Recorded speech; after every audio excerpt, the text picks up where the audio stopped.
एक शांत और धुंध भरी सुबह मुंबई के एक महंगे श्मशान घाट पर सफेद फूलों से सजी एक तस्वीर रखी थी। लोग काले कपड़ों में सिर झुकाए खड़े थे। माहौल में एक अजीब सी खामोशी और मातम छाया हुआ था। सामने खड़ा एक आदमी जो मृतक का पति था, आंखों में झूठे आंसू लिए अपनी भावुक विदाई का भाषण दे रहा था। वह मन ही मन अपनी करोड़ों की नई संपत्ति और अपनी प्रेमिका के साथ बिताए जाने वाले भविष्य के सपने देख रहा था। उसे लग रहा था कि उसने दुनिया का सबसे परफेक्ट मर्डर किया है। लेकिन तभी पीछे से एक धीमी ताली बजने की आवाज आई। भीड़ ने मुड़कर देखा और सबकी सांसें अटक गईं, क्योंकि जो औरत उस ताबूत में होनी चाहिए थी, वह दरवाजे पर जिंदा खड़ी मुस्कुरा रही थी। प्रतिष्ठित बिजनेस टाइकून की इकलौती बेटी थी। उसका जीवन सुख सुविधाओं से भरा था, लेकिन वह स्वभाव से बहुत ही शांत और साधारण लड़की थी। उसकी सबसे अच्छी दोस्त प्रिया हमेशा उसे दुनियादारी सिखाने की कोशिश करती थी। प्रिया की ही एक पार्टी में अनन्या की मुलाकात राहुल से हुई थी। राहुल एक साधारण मैनेजर था, लेकिन उसकी बातों में एक अजीब सा जादू था। उसने बहुत ही कम समय में अनन्या का दिल जीत लिया और दोनों ने शादी कर ली। अनन्या के पिता ने राहुल को अपने ही बिजनेस में बड़ा पद दे दिया। सब कुछ किसी खूबसूरत सपने जैसा चल रहा था। लेकिन फिर अचानक अनन्या के पिता की एक रहस्यमयी बीमारी से मौत हो गई। पिता के जाने के बाद अनन्या पूरी तरह टूट गई और सारा कारोबार राहुल के हाथों में आ गया। धीरे धीरे राहुल का व्यवहार बदलने लगा। उसका देर रात तक घर न आना और अनन्या को नजरअंदाज करना शुरू हो गया। अनन्या को एहसास होने लगा था कि जिस आदमी पर उसने सबसे ज्यादा भरोसा किया है, वह कोई और ही इंसान है। यहीं से शुरू हुई धोखे और खौफ की एक ऐसी दास्तान जिसने अनन्या की पूरी जिंदगी पलट कर रख दी। खड़ी थी। बाहर मुंबई की तेज बारिश हो रही थी। आसमान में कड़कती बिजली उसके चेहरे पर एक डरावनी रोशनी डाल रही थी। आज फिर राहुल घर नहीं आया था। उसकी आंखें टीवी स्क्रीन पर थीं, लेकिन दिमाग में बस एक ही बात घूम रही थी। क्या उसका पति उसे धोखा दे रहा है? वह खुद को बार बार समझा रही थी कि ऐसा नहीं हो सकता। उनकी शादी को अभी सिर्फ 2 साल ही हुए थे। पिता की मौत के बाद राहुल ही उसका एकमात्र सहारा था। लेकिन अब राहुल की आंखों में वो प्यार नहीं दिखता था। उसकी जगह एक अजीब सी रुखाई और घमंड ने ले ली थी। अनन्या ने तय कर लिया था कि वह अब और खामोश नहीं रहेगी। उसने महसूस किया कि राहुल ने पिता की कंपनी को अपनी जागीर समझ लिया है। वह अब खुद कंपनी वापस जाएगी। अगले ही दिन उसने राहुल का सामना करने का फैसला किया। जब राहुल दोपहर को घर लौटा, तो उसके चेहरे पर कोई थकान नहीं थी। वह बिल्कुल तरोताजा लग रहा था। अनन्या ने उसे देखते ही कह दिया कि वह कल से कंपनी का काम खुद संभालेगी और सबसे पहले एक स्वतंत्र ऑडिट करवाएगी। यह सुनते ही राहुल के पैरों तले जमीन खिसक गई। वह अवाक रह गया। राहुल कुछ देर तक खामोश रहा। उसके चेहरे के भाव तेजी से बदल रहे थे। पहले गुस्सा, फिर हैरानी और अंत में एक अजीब सी चालाकी। उसने अचानक अपने चेहरे पर एक मासूम मुस्कान ला दी। वह अनन्या के पास आया और उसके हाथ पकड़ लिए। उसने झूठ मूठ का पछतावा दिखाते हुए कहा कि वह काम के तनाव में अंधा हो गया था। उसने कहा कि वह भूल गया था कि उसकी एक प्यारी सी पत्नी भी है। राहुल ने उसे गले लगा लिया और माफी मांगने लगा। अनन्या थोड़ी पिघल गई, क्योंकि वह अभी भी उससे प्यार करती थी। राहुल ने अचानक एक योजना पेश की। उसने कहा कि उन दोनों को इस तनाव से दूर जाने की जरूरत है। उसने पश्चिमी घाट के घने जंगलों में एक बेहद खूबसूरत और छिपी हुई जगह पर कैंपिंग पर जाने का प्रस्ताव रखा।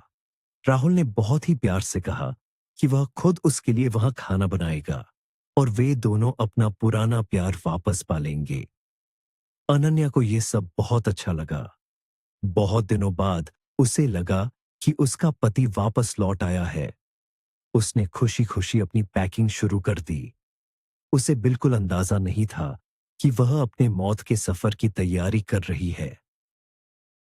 अगली सुबह वे दोनों अपनी गाड़ी से निकल पड़े। मुंबई का शोर और ट्रैफिक धीरे धीरे पीछे छूट रहा था। बाहर का मौसम सुहावना था। ठंडी हवाएं चल रही थीं।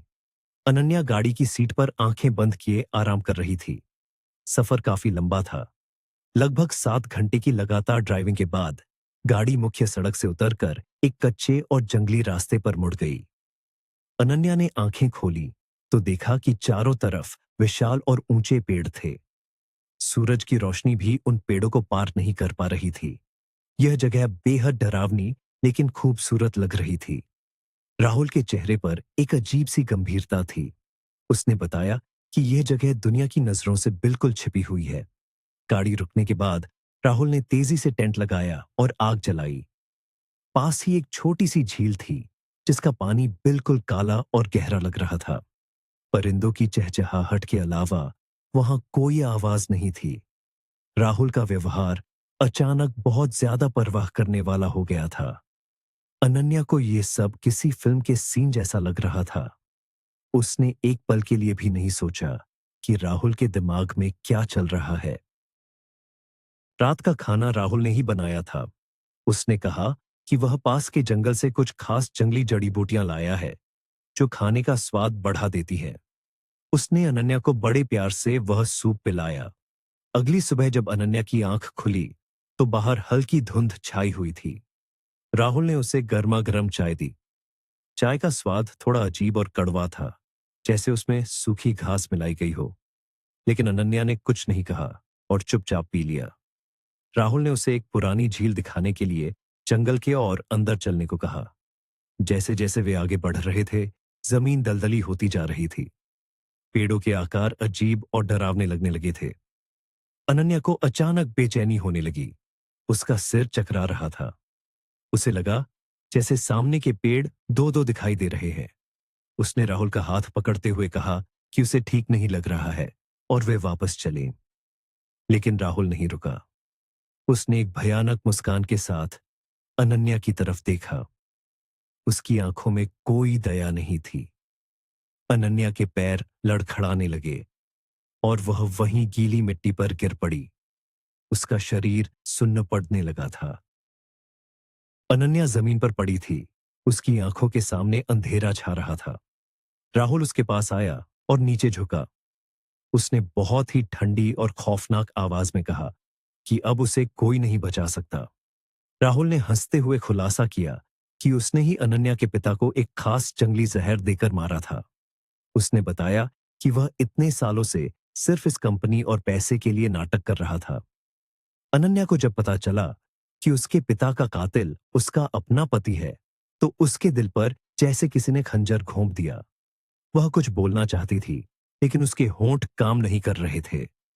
राहुल ने बताया कि उसने सुबह की चाय में एक बेहद खतरनाक पौधे का अर्क मिला दिया था। यह अर्क इंसान को धीरे धीरे लकवाग्रस्त कर देता है और फिर मौत की नींद सुला देता है। राहुल उठा और अपने कपड़े झाड़ते हुए बोला कि इस घने जंगल में जंगली जानवर उसका काम तमाम कर देंगे। कोई कभी उसकी लाश तक नहीं ढूंढ पाएगा। अनन्या बेबस पड़ी, सिर्फ उसके दूर जाते हुए कदमों की आवाज सुन पा रही थी। उसकी आंखों से आंसू बह रहे थे। जंगल का सन्नाटा अब उसे खाने को दौड़ रहा था। 2 दिन बीत चुके थे। पश्चिमी घाट के उस घने हिस्से में विक्रम नाम का एक आदमी अपने बड़े से कुत्ते शेरू के साथ गश्त कर रहा था। विक्रम एक रहस्यमयी इंसान था जो सालों पहले इंसानी दुनिया छोड़कर इस जंगल में बस गया था। वह जानवरों और पेड़ों के बीच ही अपनी जिंदगी गुजारता था। अचानक शेरू जोर से भौंकने लगा और एक दिशा में दौड़ पड़ा। विक्रम सतर्क हो गया। उसने अपनी बंदूक संभाली और शेरू के पीछे भागा। थोड़ी दूर जाने पर उसने देखा कि मिट्टी में सनी हुई एक औरत पड़ी है। उसके कपड़े फटे हुए थे और चेहरे पर खरोंच के निशान थे। अनन्या अधमरी हालत में थी। उसने विक्रम को देखा और उसे लगा कि शायद यमराज आ गया है। विक्रम तुरंत उसके पास पहुंचा। उसने अपनी पानी की बोतल निकाली और धीरे धीरे अनन्या के होठों पर पानी डाला। पानी की बूंदें गले में जाते ही अनन्या ने जोर से सांस ली। विक्रम समझ गया कि उसे जहर दिया गया है। उसने अनन्या को अपने मजबूत हाथों में उठाया और बिना समय बर्बाद किए अपने छिपे हुए ठिकाने की तरफ दौड़ पड़ा। उसकी आंखों में उस अजनबी औरत की जान बचाने की एक मजबूत जिद थी। जब अनन्या को होश आया, तो उसने खुद को एक छोटे से लेकिन साफ सुथरे कमरे में पाया। यह किसी गांव का अस्पताल लग रहा था। कमरे में लकड़ी की पुरानी खिड़कियां थीं। पास ही एक नर्स खड़ी मुस्कुरा रही थी। नर्स ने खुश होकर बताया कि वह पूरे 3 दिन बाद होश में आई है। तभी वहां एक ऊंचे और मजबूत कद के डॉक्टर आए। उनका नाम डॉक्टर संजय था। उनके चेहरे पर एक बड़ी सी मूंछ और आंखों पर पुराना चश्मा था। उन्होंने अनन्या की जांच की और राहत की सांस ली। डॉक्टर संजय ने बताया कि जिस जहर का असर उस पर था, वह जानलेवा था। कोई अनजान आदमी उसे रात के अंधेरे में यहां छोड़ गया था। डॉक्टर ने अनन्या से उसका नाम और पता पूछा। अनन्या को अचानक राहुल की खौफनाक बातें याद आ गईं। उसे समझ आ गया कि अगर राहुल को पता चला कि वह जिंदा है, तो वह फिर से उसे मारने की कोशिश करेगा। इसलिए उसने अपना असली नाम छुपा लिया और खुद को नेहा बताया। डॉक्टर ने उसे आराम करने को कहा। अनन्या का दिमाग अब तेजी से काम कर रहा था। उसके अंदर डर खत्म हो चुका था और उसकी जगह बदले की आग जल रही थी। अनन्या ने नर्स से एक पुराना कीपैड वाला मोबाइल फोन मांगा। नर्स ने बिना कुछ पूछे उसे फोन दे दिया। अनन्या ने कांपते हाथों से अपनी सबसे करीबी दोस्त प्रिया का नंबर डायल किया। प्रिया एक बहुत ही तेज तर्रार और हिम्मत वाली लड़की थी। जब प्रिया ने फोन उठाया, तो वह रो रही थी। उसने बताया कि आज अनन्या का अंतिम संस्कार है। राहुल ने पुलिस को बताया था कि गाड़ी का एक्सीडेंट हो गया था और अनन्या की लाश एक गहरी खाई में जलकर खाक हो गई। यह सुनकर अनन्या का खून खौल उठा। उसने प्रिया को बताया कि वह जिंदा है और यह सब राहुल की एक सोची समझी साजिश है। प्रिया पहले तो डर गई, लेकिन फिर खुशी से रो पड़ी। अनन्या ने प्रिया को एक प्लान समझाया। उसने कहा कि राहुल को उसके ही जाल में फंसाना होगा। प्रिया ने कसम खाई कि वह राहुल को इस किए की सजा दिलाकर रहेगी। उसने अनन्या को उस गांव का नाम और जिला पूछा। अनन्या ने बाहर बोर्ड पर लिखा नाम पढ़ लिया था। प्रिया ने कहा कि वह अपने पति रोहन के साथ तुरंत उसे लेने आ रही है। अनन्या ने फोन काट दिया। उसकी आंखों में अब एक खौफनाक शांति थी। कुछ ही घंटों बाद अस्पताल के बाहर एक तेज रफ्तार गाड़ी आकर रुकी। प्रिया और रोहन दौड़ते हुए अंदर आए। प्रिया ने अनन्या को गले लगा लिया और फूट फूट कर रोने लगी। अनन्या ने उसे सांत्वना दी। रोहन भी इस पूरी घटना से बहुत गुस्से में था। उसने कहा कि वह अभी पुलिस के पास जाएगा, लेकिन अनन्या ने उसे रोक दिया। अनन्या ने कहा कि पुलिस अभी राहुल की बातों पर यकीन कर रही है। उन्हें राहुल को रंगे हाथों और सबके सामने बेनकाब करना होगा। डॉक्टर संजय वहां आए और उन्हें बताया कि अनन्या अभी भी बहुत कमजोर है, लेकिन उसके शरीर से जहर का असर खत्म हो गया है। अनन्या ने डॉक्टर संजय का दिल से शुक्रिया अदा किया और मन ही मन उस अनजान आदमी को भी धन्यवाद दिया, जिसने उसे जंगल में मरने से बचाया था। रोहन ने अपनी गाड़ी निकाली और वे तीनों मुंबई की तरफ निकल पड़े। रास्ते भर अनन्या खामोश रही। वह खिड़की के बाहर तेजी से पीछे छूटते हुए पेड़ों को देख रही थी। उसे राहुल के साथ बिताए गए वो सारे झूठे पल याद आ रहे थे। अब उसका दिल पत्थर का हो चुका था। वो सिर्फ अपना हक और राहुल की बर्बादी चाहती थी। मुंबई का एक पॉश श्मशान घाट। वहां बहुत सारे अमीर और रसूखदार लोग जमा थे। राहुल ने काले रंग का एक महंगा सूट पहना हुआ था।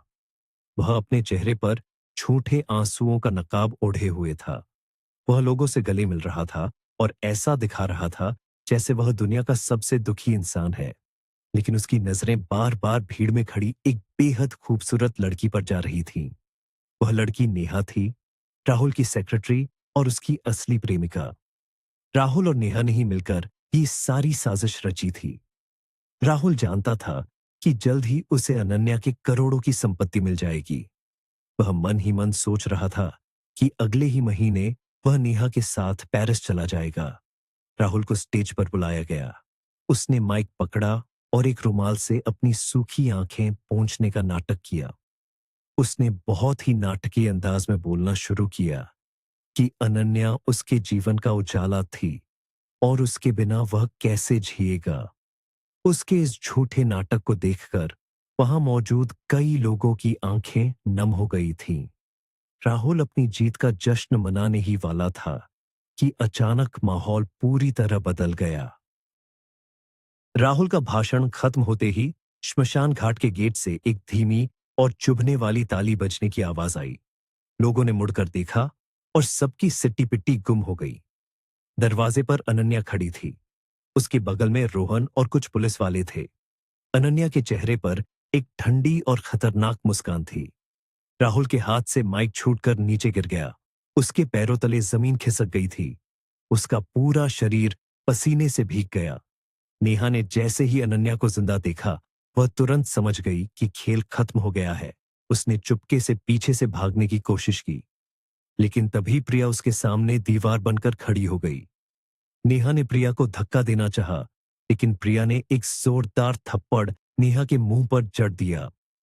नेहा गिर पड़ी और उसकी नाक से खून बहने लगा। उधर अनन्या धीरे धीरे राहुल की तरफ बढ़ रही थी। उसने शांत आवाज में कहा, क्या हुआ राहुल? तुम तो कह रहे थे कि मेरे बिना जी नहीं पाओगे। लो, मैं वापस आ गई। राहुल पीछे की तरफ खिसकने लगा। उसे भागने का कोई रास्ता नजर नहीं आ रहा था। पुलिस वालों ने अपनी बंदूकें निकाल ली थीं। जब राहुल को लगा कि अब उसका बचना नामुमकिन है, तो उसने एक बेवकूफी भरा कदम उठाया। उसने पास खड़े एक आदमी को धक्का दिया और सीधा अनन्या की तरफ झपटा। उसने अपनी जेब से एक छोटा सा चाकू निकाला और अनन्या की गर्दन पर रख दिया। उसने पुलिस वालों पर चिल्लाते हुए कहा कि अगर कोई आगे बढ़ा तो वह अनन्या की जान ले लेगा। पूरा माहौल दहशत से भर गया। लेकिन अनन्या इस बार डरी नहीं थी। उसने अपनी आंखों में पल रहे गुस्से को ताकत बनाया। उसने अपनी हाई हील वाली सैंडल का नुकीला हिस्सा पूरी ताकत से राहुल के पैर पर दे मारा। दर्द के मारे राहुल की चीख निकल गई और उसकी पकड़ ढीली पड़ गई। अनन्या ने उसे जोर से धक्का दिया और पुलिस ने तुरंत राहुल को जमीन पर गिराकर हथकड़ी पहना दी। राहुल दर्द से कराह रहा था और दया की भीख मांग रहा था। अनन्या ने उसके पास जाकर सिर्फ इतना कहा, मेरे पिता की हत्या और मुझे मारने की कोशिश, अब तुम्हारी पूरी जिंदगी जेल की चक्की पीसते हुए गुजरेगी। पुलिस राहुल और नेहा को घसीटते हुए बाहर ले गई। अनन्या ने राहत की एक लंबी सांस ली। आखिरकार इंसाफ हो गया था। राहुल के जेल जाने के बाद अनन्या ने अपनी जिंदगी को फिर से समेटना शुरू किया। अदालत में मुकदमा चला और राहुल के सारे गुनाह साबित हो गए। उसे उम्र कैद की सजा सुनाई गई। अनन्या ने अपने पिता की कंपनी का पूरा नियंत्रण अपने हाथों में ले लिया। उसने देखा कि राहुल ने कंपनी को भारी नुकसान पहुंचाया था। अगले 6 महीनों तक अनन्या ने दिन रात एक कर दिया। अपनी मेहनत और सूझबूझ से उसने कंपनी को वापस मुनाफे में ला खड़ा किया। उसने राहुल से जुड़ी हर एक चीज को घर से बाहर फेंक दिया। अब वह एक मजबूत और आत्मविश्वासी महिला बन चुकी थी। सब कुछ ठीक होने के बाद एक दिन अनन्या को उस गांव की याद आई। वह उस अनजान आदमी और डॉक्टर संजय का शुक्रिया अदा करना चाहती थी। उसने प्रिया को साथ चलने के लिए कहा, लेकिन प्रिया और रोहन को किसी शादी में जाना था, इसलिए अनन्या ने अकेले ही जाने का फैसला किया। वह अपनी गाड़ी से उसी गांव की तरफ निकल पड़ी। इस बार उसे जंगल से डर नहीं लग रहा था, बल्कि एक अजीब सा सुकून महसूस हो रहा था। उसे उस गांव की सादगी और सच्चाई खींच रही थी। सीमा में रोकी। वहां उसे अम्मा जी मिली। अम्मा जी गांव की एक बुजुर्ग लेकिन बहुत ही बातूनी और जिंदादिल महिला थीं। अनन्या ने उनसे रुकने के लिए जगह पूछी। पहले तो अम्मा जी ने उसे शहरी लड़की समझकर ताना मारा, लेकिन जब अनन्या ने प्यार से बात की तो अम्मा जी का दिल पिघल गया। उन्होंने अनन्या को अपने ही घर के एक हिस्से में ठहरा लिया। गांव के लोग बहुत ही सीधे और सच्चे थे। अनन्या को वहां की जिंदगी मुंबई की भागदौड़ से बहुत बेहतर लगी। वह डॉक्टर संजय से भी मिली और उन्हें अस्पताल के लिए एक नई अल्ट्रासाउंड मशीन दान में दी। डॉक्टर संजय खुशी से उछल पड़े। बातचीत के दौरान डॉक्टर संजय ने उस रहस्यमयी आदमी के बारे में बताया जो अनन्या को जंगल से लाया था। डॉक्टर ने बताया कि वह एक अजीब सा लंबा आदमी था जिसके साथ एक कुत्ता था। किसी को उसका नाम या पता नहीं मालूम था। डॉक्टर ने गांव के पास जंगल में रहने वाले एक चमत्कारी वैद्य बाबा हरिदास के बारे में भी बताया जो जड़ी बूटियों से असाध्य रोग ठीक कर देते थे। अनन्या के मन में उस अनजान रक्षक से मिलने की इच्छा और भी तेज हो गई। गांव में कुछ दिन बिताने के बाद अनन्या मुंबई वापस लौट आई। उसका दिल अब गांव की सादगी में बसने लगा था। वह खुश थी। उसने प्रिया और रोहन को अपने घर डिनर पर बुलाया। उन्होंने बहुत अच्छी शाम बिताई, पुरानी यादें ताजा की और भविष्य की योजनाएं बनाई। रात काफी हो चुकी थी जब प्रिया और रोहन ने घर जाने की बात कही। अनन्या ने उन्हें रोकने की बहुत कोशिश की, लेकिन रोहन ने कहा कि वह आराम से ड्राइव करेगा। वे दोनों चले गए। अनन्या रसोई में बर्तन समेट रही थी। लगभग 1 घंटे बाद उसका फोन बजा। स्क्रीन पर एक अनजान नंबर था। अनन्या ने फोन उठाया। दूसरी तरफ से एक पुलिस इंस्पेक्टर की भारी आवाज आई। उसने पूछा कि क्या वह रोहन और प्रिया को जानती है। अनन्या के दिल की धड़कन तेज हो गई। इंस्पेक्टर ने बताया कि हाईवे पर एक बहुत ही भयानक कार एक्सीडेंट हो गया है। एक तेज रफ्तार ट्रक ने उनकी कार को टक्कर मार दी थी। रोहन की मौके पर ही मौत हो गई है और प्रिया की हालत बहुत नाजुक है। अनन्या के हाथ से फोन छूटकर जमीन पर गिर गया। उसकी दुनिया एक बार फिर उजड़ गई थी। अनन्या बदहवास हालत में अस्पताल पहुंची। वहां प्रिया के माता पिता पहले से मौजूद थे। उनका रो रो कर बुरा हाल था। आईसीयू के बाहर लाल बत्ती जल रही थी। अनन्या खुद को संभाल नहीं पा रही थी। रोहन जैसे नेक इंसान की मौत पर उसे यकीन नहीं हो रहा था। कुछ घंटों बाद डॉक्टर बाहर आए। उनके चेहरे पर गहरी निराशा थी। डॉक्टर ने बताया कि उन्होंने प्रिया की जान तो बचा ली है, लेकिन उसकी रीढ़ की हड्डी में गंभीर चोट आई है। अब वह कभी अपने पैरों पर नहीं चल पाएगी। ये खबर सुनकर प्रिया की मां बेहोश हो गई। जब प्रिया को होश आया और उसे सच्चाई का पता चला, तो वह पूरी तरह टूट गई। रोहन की मौत और अपने अपाहिज होने के गम ने उसे जिंदा लाश बना दिया। उसने खाना पीना छोड़ दिया। वह बस छत को घूरती रहती। अनन्या हर पल उसके साथ थी। वह प्रिया को डिप्रेशन से बाहर निकालने की हर मुमकिन कोशिश कर रही थी। महीनों बीत गए, लेकिन प्रिया की हालत में कोई सुधार नहीं हुआ। एक दिन अनन्या को अचानक बाबा हरिदास की याद आई। उसे लगा कि शायद वही प्रिया के लिए आखिरी उम्मीद हो सकते हैं। अनन्या ने प्रिया के माता पिता को बाबा हरिदास के बारे में बताया। वे लोग इतने निराश थे कि किसी भी चमत्कार पर यकीन करने को तैयार हो गए। उन्होंने प्रिया को गांव ले जाने का फैसला किया। जब वे लोग पश्चिमी घाट के उस गांव में पहुंचे, तो वहां की सड़कें बहुत खराब थीं। जंगल का रास्ता इतना संकरा था कि गाड़ी अंदर नहीं जा सकती थी। अनन्या बाहर खड़ी होकर परेशान हो रही थी कि वह व्हीलचेयर को जंगल के उबड़-खाबड़ रास्तों पर कैसे ले जाएगी। तभी उसे पीछे से एक जानी पहचानी भारी आवाज सुनाई दी। क्या आपको हमेशा जंगल में खो जाने की आदत है? अनन्या ने मुड़कर देखा। वह विक्रम था। उसकी वो गहरी हरी आंखें और मजबूत शरीर। उसके साथ उसका कुत्ता शेरू भी था। अनन्या के चेहरे पर एक बड़ी सी मुस्कान आ गई। वह खुशी से उसकी तरफ दौड़ी। विक्रम ने उनकी परेशानी समझी।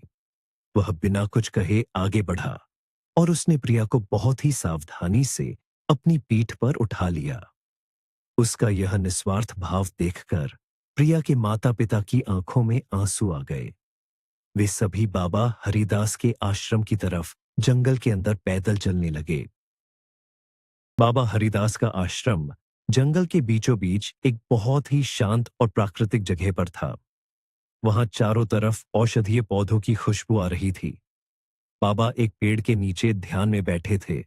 उन्होंने आंखें खोली और जैसे बिना कुछ पूछे ही सब समझ गए। उन्होंने प्रिया की जांच की। बाबा ने कहा कि शरीर की चोट से ज्यादा प्रिया के मन की चोट गहरी है।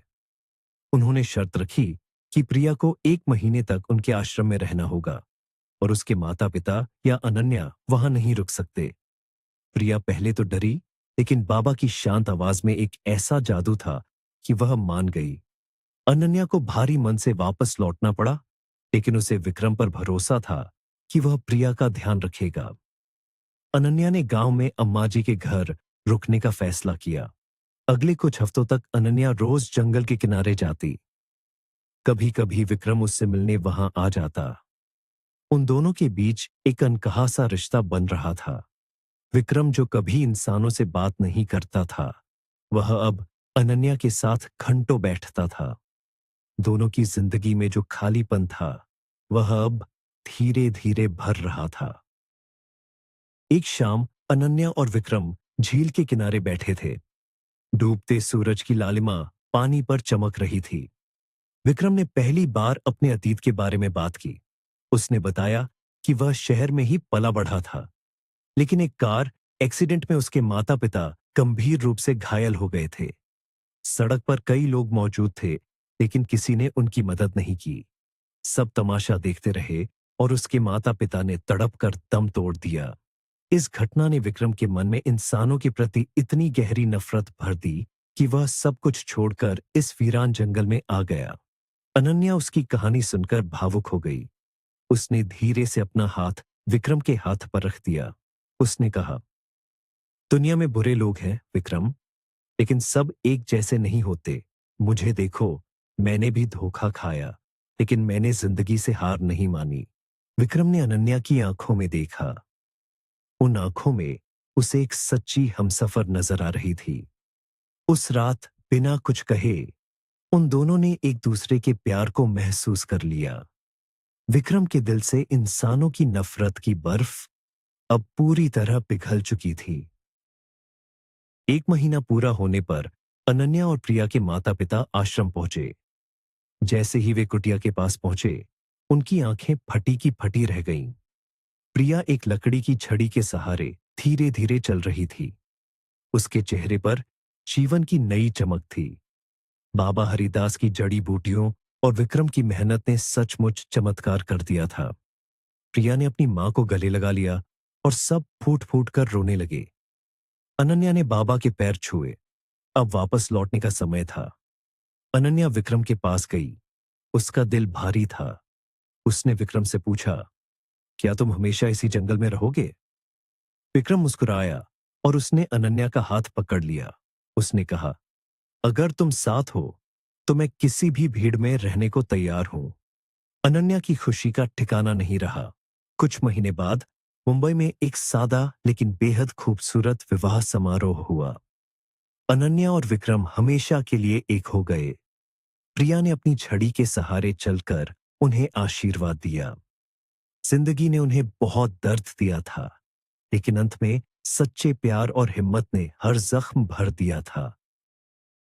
कहानी यहीं खत्म होती है। बुराई चाहे कितनी भी बड़ी क्यों न हो, सच्चाई और हिम्मत के सामने उसे एक ना एक दिन घुटने टेकने ही पड़ते हैं। अनन्या ने न सिर्फ अपने पति के धोखे का पर्दाफाश किया, बल्कि अपनी दोस्त की जिंदगी बचाई और अपना सच्चा प्यार भी हासिल किया। दोस्तों, आपको अनन्या का ये बदला और विक्रम के साथ उसकी प्रेम कहानी कैसी लगी? क्या आपने भी कभी किसी की ऐसी हिम्मत देखी है? अपने विचार हमें कमेंट्स में जरूर बताएं। अगर आपको ये कहानी पसंद आई हो तो इस वीडियो को लाइक करें, अपने दोस्तों के साथ शेयर करें और हमारे चैनल को सब्सक्राइब करना न भूलें। मिलते हैं अगली बार एक और रोमांचक कहानी के साथ। तब तक अपना ख्याल रखें और मजबूत बने रहें।